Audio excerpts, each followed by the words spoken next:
ఏమండి మీకు విషయం తెలుసా? నేను గుడికి వెళ్ళిన ప్రతిసారి జన్మ జన్మలకు మీరే నా భర్త కావాలని కోరుకుంటాను తెలుసా? మొన్న దసరా కట్టుకున్న చీరను ఈసారి దీపావళి కట్టుకోవే. దసరా గట్టింది మళ్ళీ దీపావళి గడతారానండి ఎవరన్నా? మళ్ళీ పండగకు కొత్తది కొనుక్కుంటారు కానీ. ఓన్లీ పోయిన సంవత్సరం దసరా కట్టుకున్నావు కదా, ఆ చీర కట్టుకో మరి ఈసారి దీపావళికి. పోయిన సంవత్సరం కట్టుకున్నది ఎట్లా కట్టుకుంటారండి? అది ఫ్యాషన్ తేలిపోయింది కదా. అదే ఒక చీర నేను కట్టుకోను అన్నప్పుడు జన్మ జన్మలకు నేను నిన్ను ఎట్లా కట్టుకుంటానే?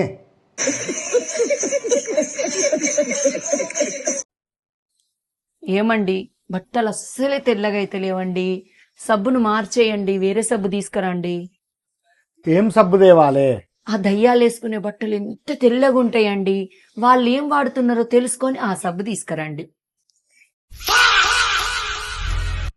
ఏమండి, ఈ 10,000 క్యాష్ తీసుకొని కొంచెం ఫోన్ పే చేయరా?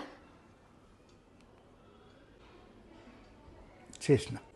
ఏమండి, నేను షాపింగ్కి వెళ్ళాలి, ఒక 10,000 ఇయ్యరా? డబ్బులు లేవు కదా అసలే. ఎందుకు లేవు, ఉన్నాయి కదా, తీసుకెళ్తాను.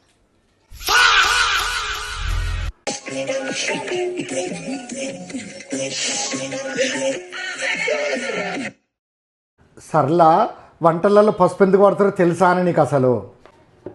ఎందుకండి? అది యాంటీబయాటిక్గా పనిచేస్తుంది. ఓహో, అందుకేనా పెండ్లిలో కూడా పసుపు వాడతారు? పెండ్లనే పెద్ద దెబ్బకు మరి యాంటీబయాటిక్ కావాలి కదా.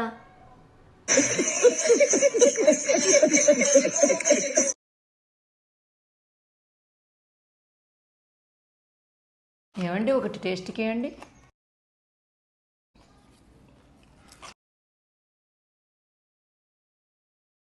ఏమండి, ఇంకోటి ఇయ్యరా? సేమ్ టేస్ట్ ఉంటాయని.